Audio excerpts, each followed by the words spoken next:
I've been around for quite some time, and in that span I've crossed paths with some truly fascinating individuals and engaged in more than a few wild escapades.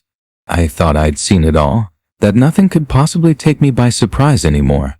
But you'd be mistaken. The world is a tapestry of stories and scientific wonders, things that baffle me every single day. Incredible mysteries linger in the corners of my mind, keeping me awake at night, perplexing questions that I can answer, and others that simply defy all logic. Can we truly vanish without a trace? Picture this: three men disappear from a yacht just off the coast of Australia, leaving behind an eerie calm. There wasn't a drop of blood, no signs of struggle, and yet they were gone. Were they snatched away by undersea aliens? Meanwhile, in Vermont, nearly a dozen souls flee from a remote mountain wood, leaving behind only a handful of empty bullet shells. Were they victims of a Sasquatch ambush? And then there's Tasmania, where a pilot is pursued by an unidentified craft, only to vanish into thin air. Some whisper it was murder. Others suggest he was taken down by a UFO. It's a bizarre world we live in, and I revel in every strange twist and turn. Ah, the Mary Celeste, a magnificent enigma, wouldn't you agree? In 1872, this 280-ton brigantine was discovered fully seaworthy, aimlessly adrift in the Atlantic, with no soul on board. Abandoned by her entire crew and passengers, their belongings and 6 months' worth of supplies remained untouched. Throughout history, tales of vanishings have haunted us, leaving us to ponder: can people truly just disappear from the face of the earth? For years, the Dory held its place as the greatest maritime mystery, until April 14, 2007, unfolded. Three men set sail on a cruise along the eastern coast of Australia, embarking on what would be the adventure of a lifetime. For Desbatten and brothers Peter and Jim Tunstead, this 5,000-kilometer, 8-week voyage would showcase some of the most breathtaking coastlines in the world. Judy Sharp, a devoted Queensland attorney, had orchestrated this journey, meticulously planned over a considerable period. Each man had prepared for this venture, completing various courses, even first aid training. The owner of the Cass II was an experienced amateur sailor, having navigated these very waters on several occasions. Desbatten, a seasoned enthusiast of boating, had previously owned a number of vessels, including a 40-foot cruising boat. Jim Tunstead too possessed impressive sailing credentials, frequently competing in 14-foot skiff races. Yet, despite their collective experience, this journey would prove to be the longest they had ever attempted, as they aimed to transport the Cass II from Airlie Beach back to their home in Western Australia. Ambitious indeed, to say the least. The three men set sail from Able Point Marina on a stunning Sunday morning, the sky painted in brilliant hues of blue, unaware that it would mark the beginning of an unforgettable journey. Those fortunate enough to witness their departure remarked on the camaraderie radiating from the trio. They were, indeed, in high spirits. Seizing the moment, Jim decided to document this adventure for posterity, capturing what would become their final moments on video aboard the Cass II. This last recorded glimpse was taken around 10:05 a.m., just a few hours into their voyage, where Peter Tunstead was seen fishing off the stern, everything seeming utterly routine. However, in their last communication with the outside world, Des made a routine check-in with the radio operator on shore, a precaution that felt almost trivial at the time. A local marine rescue volunteer maintained contact with the men, their voices filled with confidence. Yet, as the hours passed, the yacht failed to arrive at its next anchorage at Cape Gloucester.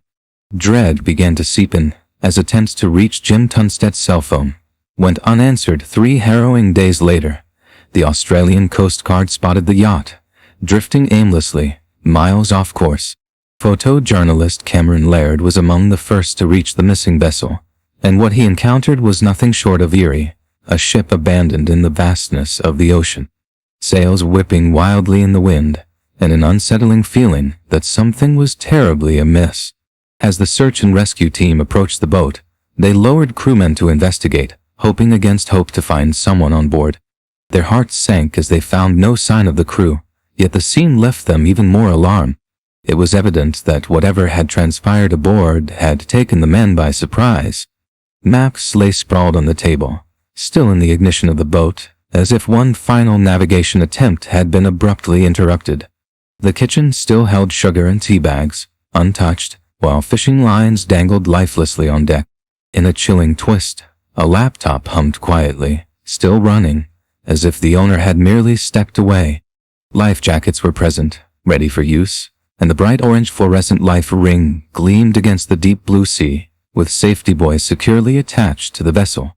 Everything appeared to be in order, as though someone had simply driven the boat into port and parked it without a care. Strikingly, the only thing that seemed out of place amidst the eerie calm was an ordinary piece of fishing line.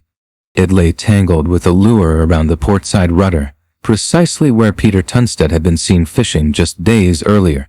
In response to the unsettling discovery, authorities launched an extensive search and rescue operation, mobilizing both air and sea resources. Search and rescue helicopters swept the skies while fixed-wing planes scoured the vast ocean below. Rumor had it the Army also joined the effort, deploying military aircraft to assist in the frantic search. Meanwhile, police and forensic teams meticulously combed through the vessel for any clues, hoping for answer. But the results were chillingly barren. There was no trace of blood, no damage to the ship, and no signs of struggle. The cabin remained untouched, with no broken glass littering the floor, as if nothing had ever occurred there. Nothing seemed amiss, yet inexplicably, the three men were never found. The case of the Cast 2 has since become one of Australia's most haunting and enduring unsolved mysteries, leaving an unsettling void where answers should lie. Nobody truly knew whether the men were dead or alive, and their disappearance lingered in an unsettling haze of mystery. The circumstances of their vanishing were utterly inexplicable. Nothing could shed light on their fate. It was a tragedy that simply should never have unfolded.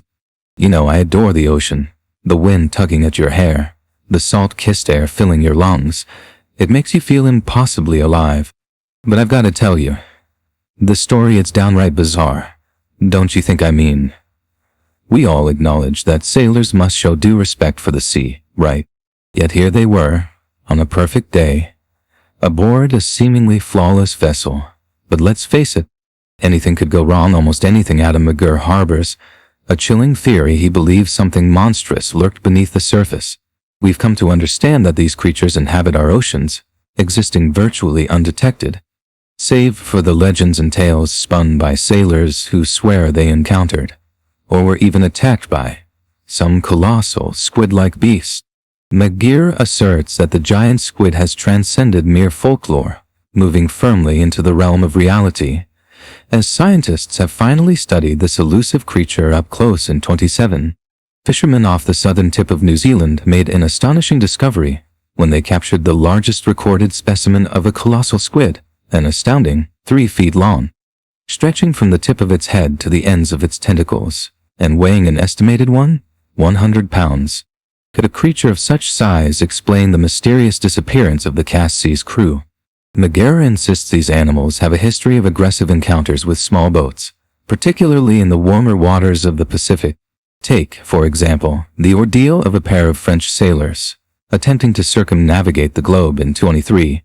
Out of nowhere they lost all control of their vessel, only to discover a gigantic squid coiled around the rudder, preventing any maneuvering or steering. After what felt like an eternity, the massive creature finally released its grip and sank back into the depths, allowing the sailors to regain their course. This incident serves as a haunting illustration of a dangerously close encounter, one that adds to the mounting intrigue surrounding the fate of the Cast 2.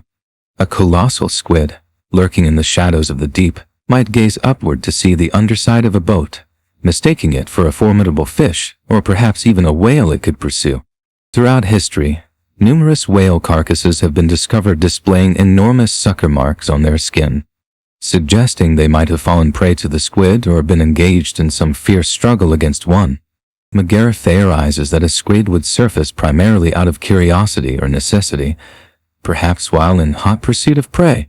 If it were to encounter a small boat, its instinct would be to probe the vessel with its long, sinuous arms and tentacles, inching closer to understand the strange anomaly floating above. McGurr postulates that if one of these colossal creatures did intercept the yacht, it certainly possessed the strength to sweep the crew overboard. With its remarkably sharp serrated edges on its suction cups, a colossal squid can seize hold of prey with a grip that defies escape. At that moment, the crew would find themselves utterly at the whim of the squid's immense power. A giant squid, McGurr suggests, may indeed have attacked the cast too. But the key to this mystery lies even deeper, beyond the realm of the terrestrial, into a world where oceanic encounters hint at something more. 3 men vanished from a yacht off the coast of Australia, where they claimed by a giant squid. Psychotherapist Barbara Lamb holds a more extraordinary theory, believing that the true cause of the Has-2 tragedy emanated from the ocean's unfathomable depths. But it's stranger than any sea monster. She is convinced that extraterrestrial beings are interacting with the ocean's mysteries and have encountered humans throughout history. In her mind, not only is the Has-2 crew still alive, but they are being held captive by aliens operating stealthy underwater vehicles. These undersea anomalies, dubbed USAs, unidentified sea objects, have long been part of the lore, alongside UFOs, unidentified flying objects.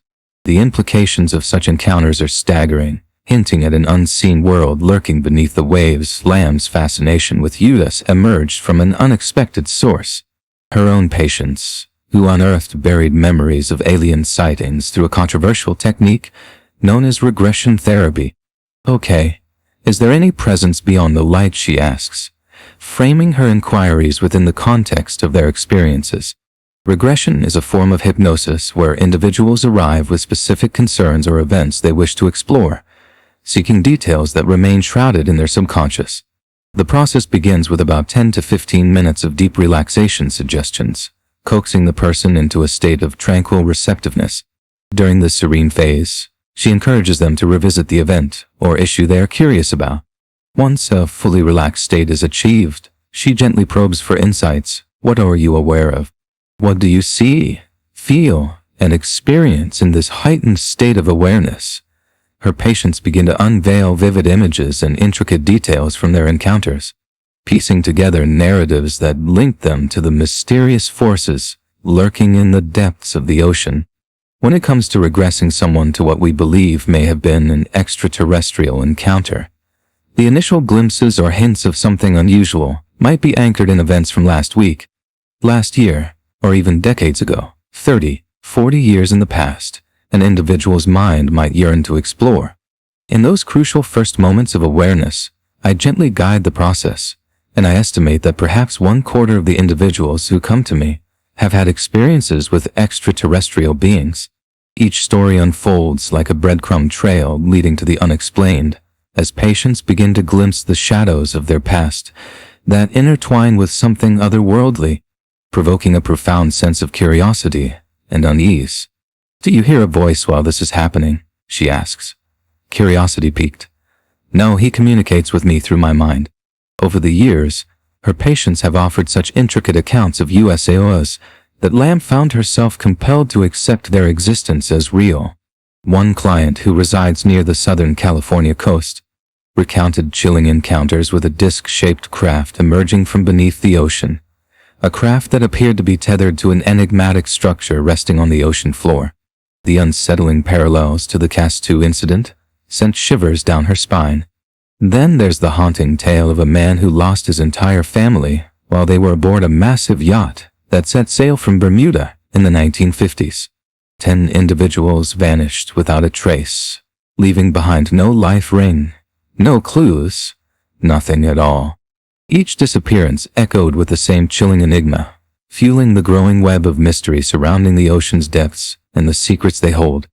Could it be that undersea aliens kidnapped the cast of sailors? Or is the truth something more grounded? Police Constable Patrick McLeod, working in the Marine Unit of the Toronto Police Service, insists the ghost ship scenario isn't as uncommon as one might think. We find abandoned vessels all of the time, he says, shaking his head most of the time. It's nothing more than a tragic accident. I believe what happened to the fellows on the Has-2 was simply a man overboard disaster. But can he be so certain? One clue discovered by rescuers, the tangled fishing line, haunts this theory. One of the men had been fishing, his lure snagged on the back of the rudder. It's conceivable he plunged into the water to free it when he fell overboard. His brother, seeing the desperation, may have leapt in to save him. Panic could have quickly escalated from what began as a simple mishap, spiraling wildly out of control as Day fought to rescue his friend. In a tragic twist, he too fell overboard during the frantic struggle. The vessel, with virtually no chance of allowing them to climb back on board, danced away from their grasp. The Cast 2 catamaran, even moving at a crawl, would be uncatchable by the best swimmer in the world. Drowned. Not because they were incapable, but because they simply couldn't catch up to their boat. Determined to validate his theory, Constable McLeod plans an experiment. Ready up, he calls. Today, they're set in a controlled environment to test whether a swimmer who falls from a boat can actually swim to catch up when it's moving at approximately 12 kilometers per hour. An inflatable dinghy would be towed at the same speed as the Cast 2, and a trained police swimmer is tasked with embodying the sailors. Derek, you're going to fall overboard as if something's happened, but try to get back to that dinghy as fast as you can and see if you can climb on board. Okay, let's go. Guys, Constable McLeod prepares to measure the dinghy's speed with a radar gun. 3, 2, 1. Pull. The dinghy surges forward, moving at just 4 kilometers an hour, less than half the speed of the Cast 2. Yet, even at this reduced velocity, Derek finds himself unable to keep up. A grim testament to the terrifying reality faced by the Cast 2 crew in a controlled situation within a pool. Even a remarkably fit, young, and trained individual was unable to catch the dinghy moving at a speed significantly slower than what was estimated for the Cast 2. The grim truth became painfully clear. There was no way these older gentlemen could possibly catch up to that vessel. They were essentially doomed. So, were the men aboard the Cast 2 snatched by a sea monster or undersea aliens? Or did they simply fall overboard in a tragic accident? It's a puzzling mystery. Almost a dozen people vanished from a remote mountain forest, leaving nothing behind but empty bullet shells. You know, these days, modern technology has simplified hiking through the wilderness with a GPS device in hand. Getting lost is a thing of the past. Go straight ahead. Action. You're headed north. Plus, with a shockproof watch, a hunting knife, and a safety vest for visibility, the gear available today is designed to protect you from nearly any scenario. But even with all this advanced equipment, the unknown still lurks in the shadows, ready to swallow entire groups whole, just like the fate of the Cast 2 crew. But there is one thing that no amount of technology can protect you from, and that's when a forest swallows you whole. Bennington, Vermont, stands as a historic town, nestled against the breathtaking backdrop of Green Mountain National Forest. Yet, it also borders a region that Native Americans have steered clear of for centuries, convinced it is haunted by dark and vengeful spirits. This ominous territory is Glastonbury Mountain. Local journalist and folklorist Joe Derwin describes Glastonbury Mountain as a chilling place. It's high, dark, remote, and cloaked in dense woods, with remnants of a ghost town lingering in its depths. The area carries an unmistakable New England aura. Haunted houses, shadowy forests, and mysterious secrets weave a tapestry of unease that hangs heavy in the air, whispering tales of those who have vanished within its grasp. Among the region's most baffling mysteries is that of James Tedford.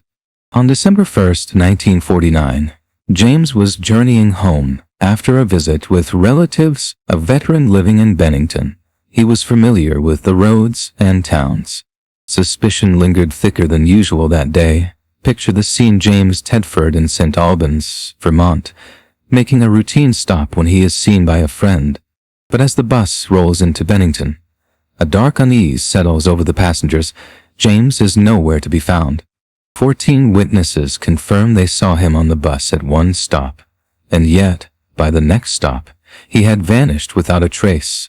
All that remained to tell his tale was his abandoned luggage, a haunting testament to his absence, leaving everyone to grapple with the unanswerable question.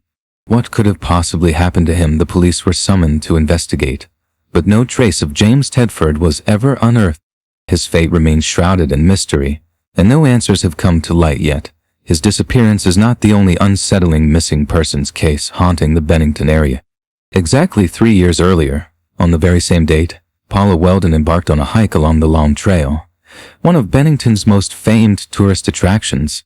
An attractive 18-year-old student at Bennington College, Paula set out on December 1st, ascending the trail toward the crest of Glastonbury Mountain. She wasn't alone, and the forest witnesses caught a glimpse of her as she rounded a bend. Initially, no one thought anything of it until they turned the corner and found her missing. Several people reported seeing her along the way, yet at some point, she simply vanished without a trace. In response, law enforcement and the FBI orchestrated one of the largest manhunts in Vermont's history, likely the most extensive search of its kind. This marked one of the first instances helicopters were deployed overhead in a desperate bid to locate her. Yet, despite all the efforts, Paula was never heard from again, leaving behind only whispers of speculation and fear that reverberate through the woods. Puzzling indeed is the baffling case of Mitty Rivers, a local guide and seasoned outdoorsman. In his 60s, Mitty was well versed in the intricacies of the woods and often shared his love for nature with others. One fateful day, he was hunting with his son-in-law when they ventured into an area ominously known as Hell Hollow, a place Mitty knew intimately. Yet, he went off on his own for a brief time, and just like that, he was never seen again. Mitty vanished almost within the sight of his companion, slipping into the shadows of the forest, as if the trees themselves had consumed him. When his relatives began their search, hoping for a swift reunion, they found nothing. Days turned into a relentless hunt, with massive manhunts deployed. But all they uncovered were a few empty bullet shells scattered along a trail, a haunting reminder of his fleeting presence in the wilderness, leaving behind unanswered questions and a lingering sense of dread. These cases, along with 5 other mysterious disappearances between 1945 and 1950, led to the region being dubbed the Bennington Triangle. The legend of the Bennington Triangle has become a focal point of bizarre occurrences and enigmas. An eerie, almost Bermuda-like triangle, but here on solid ground. Then, in May 1951, hope shimmered on the horizon. A potential breakthrough investigator stumbled upon evidence that had never before been associated with the Bennington Triangle cases. It belonged to a hiker who had mysteriously vanished the previous autumn. Among the many disappearances documented in the Bennington Triangle, only one stands out as being resolved, at least partially, in the grim context of a body actually found. That was Frida Langer, a woman from Massachusetts. Yet, even now, questions cascade in the wake of her discovery. We still don't know how she met her end, and even more perplexingly, her body was located in an area that had been searched multiple times before, sending shivers through those who dared to wonder what dark forces were at play in this haunting and enigmatic wilderness. I can't help but wonder if a serial killer is on the loose, abducting his victims both on foot and from vehicles, a lurking predator who the public has ominously dubbed the Bennington Ripper. Typically, with serial killers, there is a disturbing pattern, conformity in the types of victims selected. Yet in these disappearances, that pattern is glaringly absent. There are no similarities in age, gender, background, clothing, nothing at all. All we can say for certain is that they were never found. Who or what will next fall victim to the enigmatic horrors of the Bennington Triangle? Is it truly possible for people to vanish without a trace, as if the earth itself has swallowed them whole? Author Christopher Noel isn't entirely convinced. He posits a compelling theory: the possibility that these mysterious disappearances could be tied to Sasquatches, or perhaps a single rogue Sasquatch, given the numerous sightings of these elusive creatures reported in the Bennington area over the years. Known also as Bigfoot, this legendary, ape-like creature is believed to dwell within the dense forests of North America and has intrigued researchers for ages. With its immense strength, it could easily snatch a person off a trail, more than one, if it so desired. It's chillingly plausible that a solitary rogue Sasquatch, likely male, could be operating outside the regular bounds of Sasquatch behavior, lurking in the shadows, waiting for its next unsuspecting victim. This brings to mind an astonishing incident that occurred merely 20 years before the first Bennington Triangle case. Albert Ostman found himself abruptly taken from his campsite and transported to a secluded box canyon, where he was held captive for 6 harrowing days. Remarkably, Ostman not only survived this bizarre encounter, the world's earliest documented Bigfoot abduction, but he provided a vivid account of what his captors looked like and how they behaved, chronicling details that were entirely unknown at the time. As the years have passed, these descriptions have been consistently validated by subsequent sightings, adding an eerie legitimacy to his claims. His chilling experience casts a long shadow of possibility over the anomalies that surround the Bennington Triangle, leaving us to ponder just how deep and dark the mysteries of these woods truly run. There have been far too many reports of intimidating behavior and sightings of Sasquatch in the Bennington area to dismiss this possibility, particularly around the foreboding stretch of Glastonbury Mountain. Just last year, I spoke with a man who recounted a chilling experience while he and his friends were in a hunting trailer perched on the mountain. In the dead of night, they were jolted awake when the trailer was shaken violently. Nothing else in those woods could create such a tremor. Startled and filled with dread, they opened the door to the abyss of darkness outside.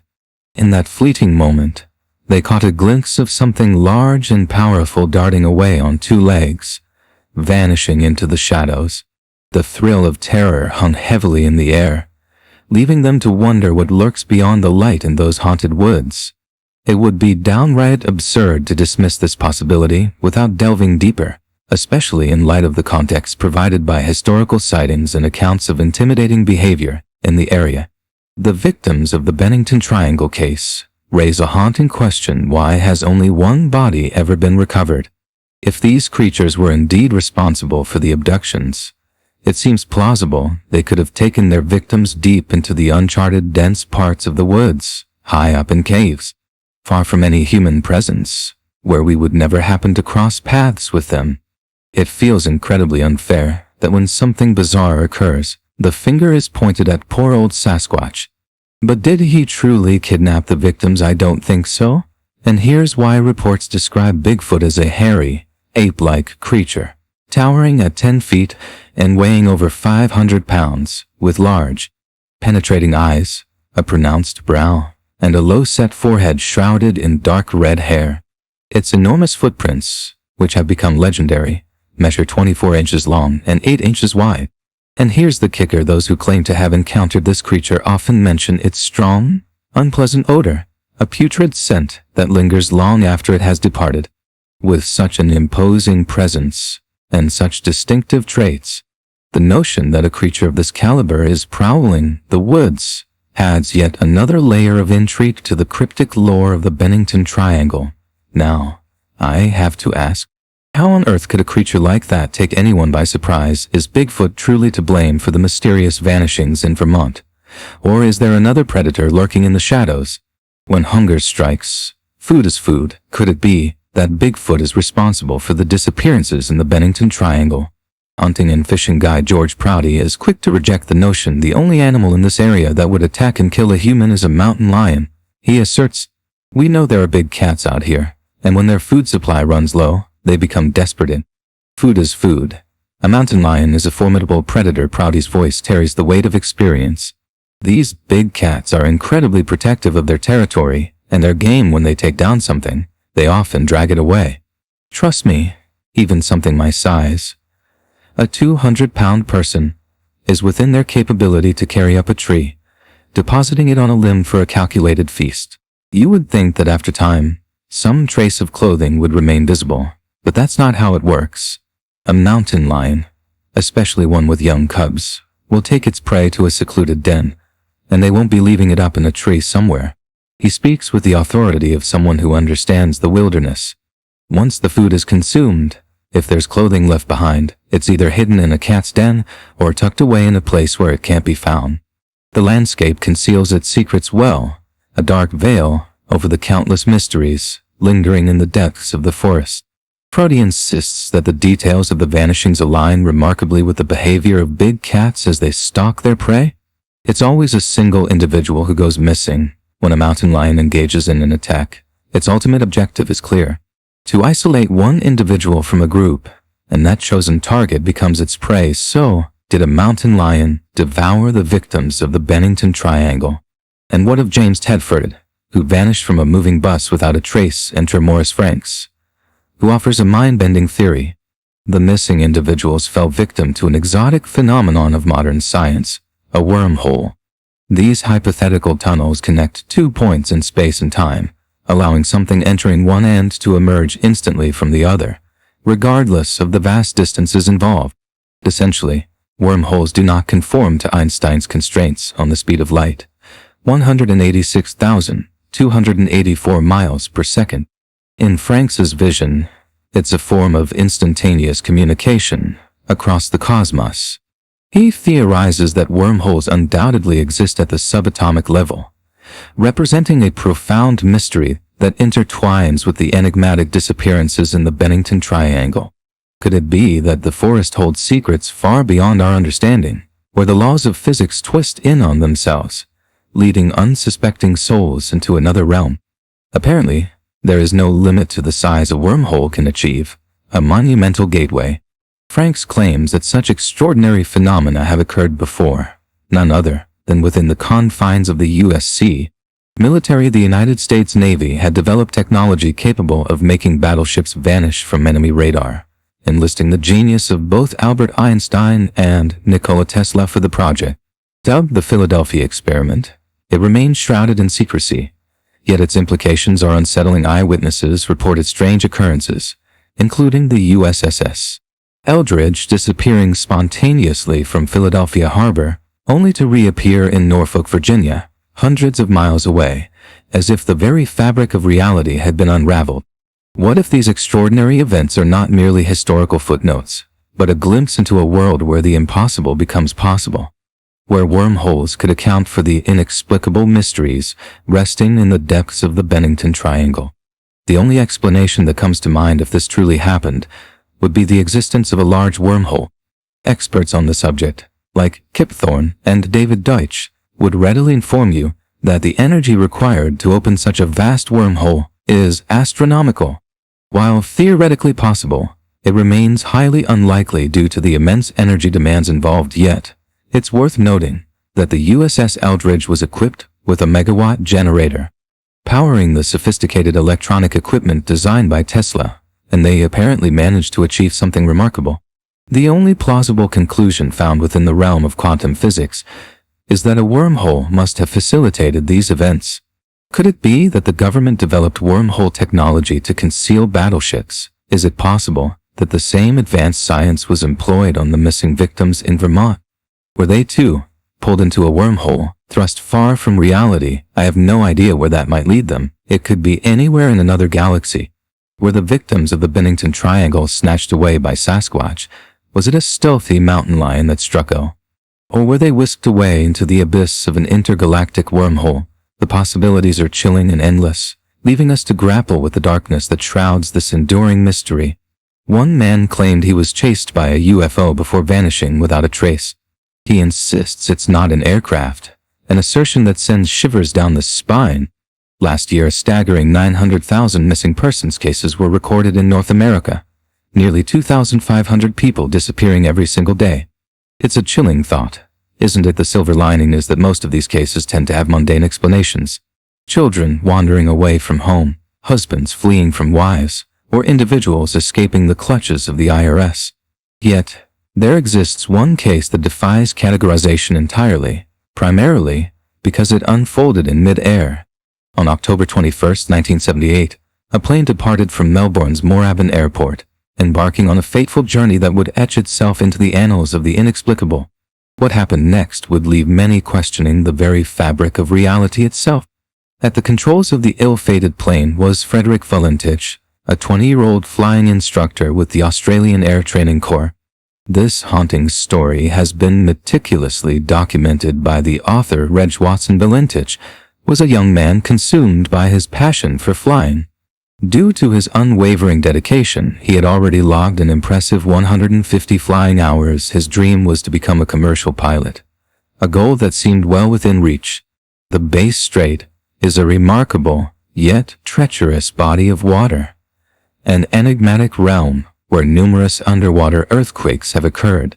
This volatile area is infamous for boats mysteriously disappearing Without a trace, Valentich had planned to depart from Moorabbin Airport to King Island, eager to meet some friends waiting there.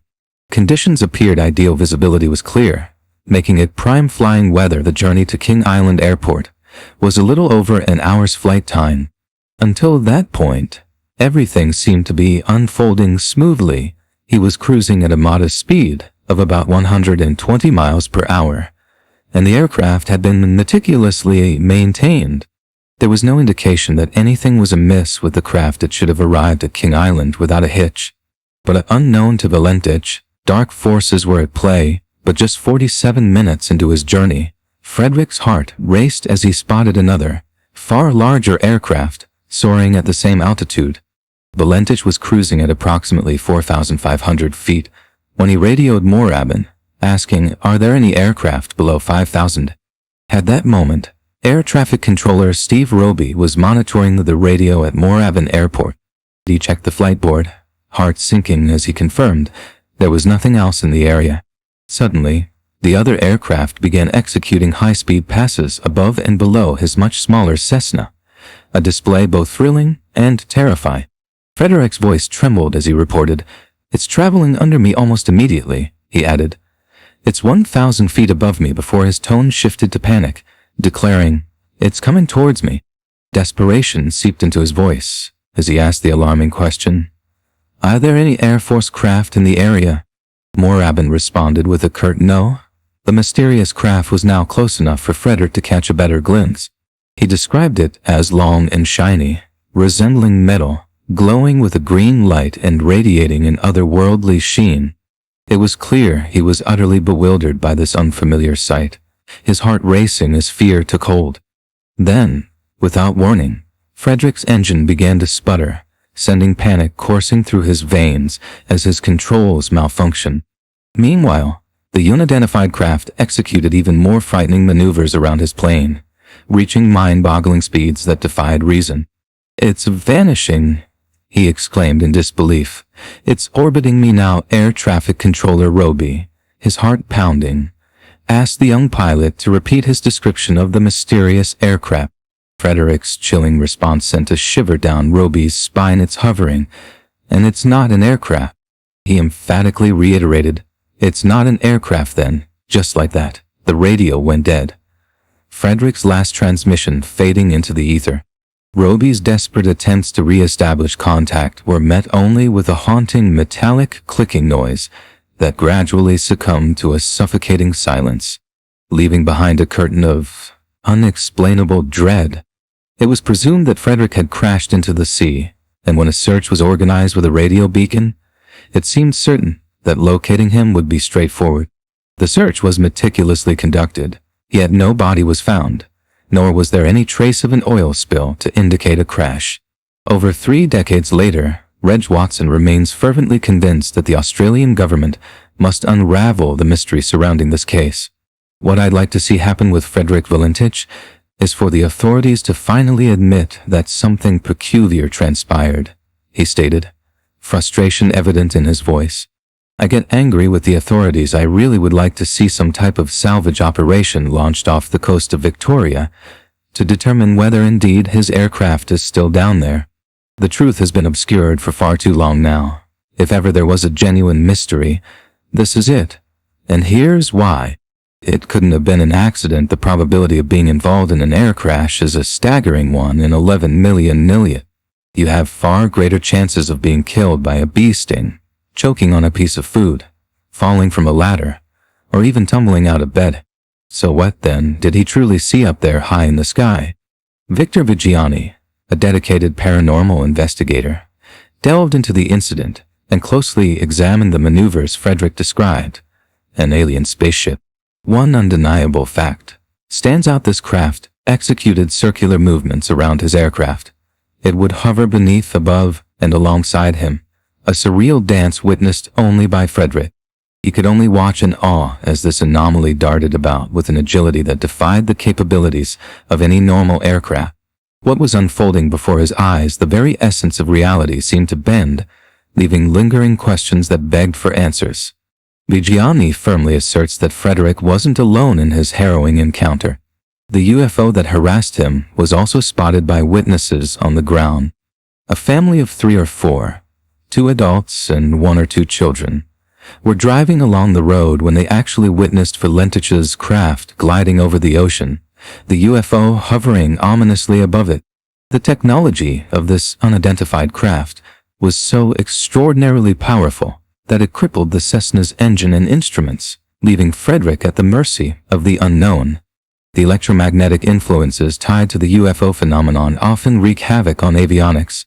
There have been countless instances where pilots have witnessed their instruments spiraling into chaos or shutting down entirely, plunging them into a terrifying void of uncertainty. What power lay behind those mysterious lights in the sky?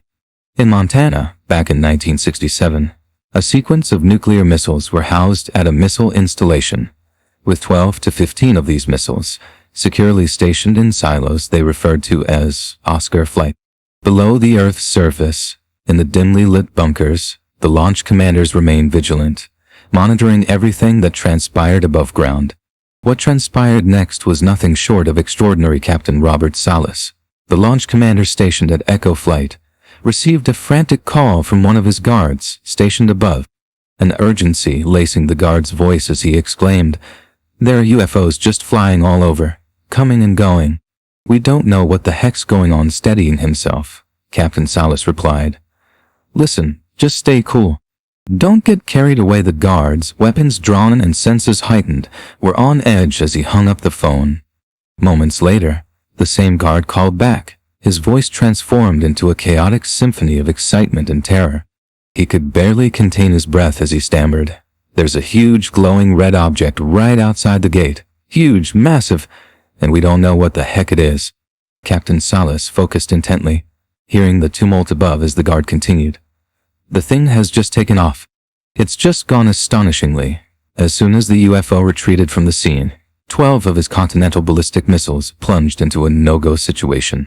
One by one, they became unlaunchable, sending shock waves of disbelief through the command center. What had just happened? The implications were chilling. This is a truth that Captain Robert Salas has steadfastly upheld to this day. It was an event that had never occurred before, at least not in his vast experience. Why was there no wreckage left behind? The answer seemed almost too incredible in some mysterious way. It had been taken aboard the UFO. Vigiani is certain that the authorities are well aware of this possibility. The general public, however, has been deliberately conditioned to seek alternative explanations, not merely by the human mind's instinct for rational reasoning, but also through a psychological cover-up that nudges us towards simple answers. We are drawn to the instinctive phrases, "Well, it's only this," "Well, it's just a weather phenomenon," or "Well, it's just a flock of birds." The questions linger, heavy with unspoken implications. Was the Cessna taken on board by a UFO? Or did Frederick harbor secrets he never revealed, concealing his true intentions from the world? The mystery deepens, leaving us shrouded in uncertainty. This is a scenario in which someone might have actually orchestrated his own disappearance. Following an encounter with an unknown craft off the Australian coast, New York City-based private investigator Steve Rambo offered his perspective. "As much as I'd like to believe intelligent life somewhere in the universe, because it's lacking in most of the places where I work, I really don't subscribe to the UFO theory." Rambo, an expert in tracking down individuals who fake their own deaths, examined the case with a discerning eye. If you examine this case, even at a superficial level, it becomes strikingly apparent that this was a person who had meticulously planned his own vanishing act. He had his whole life laid out ahead of him. Why would he choose to disappear? At just 20 years old, Frederick was facing the mounting pressures of adulthood, stepping into the job market, grappling with the nagging uncertainties about his future. He had a young girlfriend whose expectations weighed heavily on him, pushing him to consider what lay ahead. After his disappearance, she exhibited signs of profound instability. She essentially withdrew from life, hardly working or going out for nearly 7 years.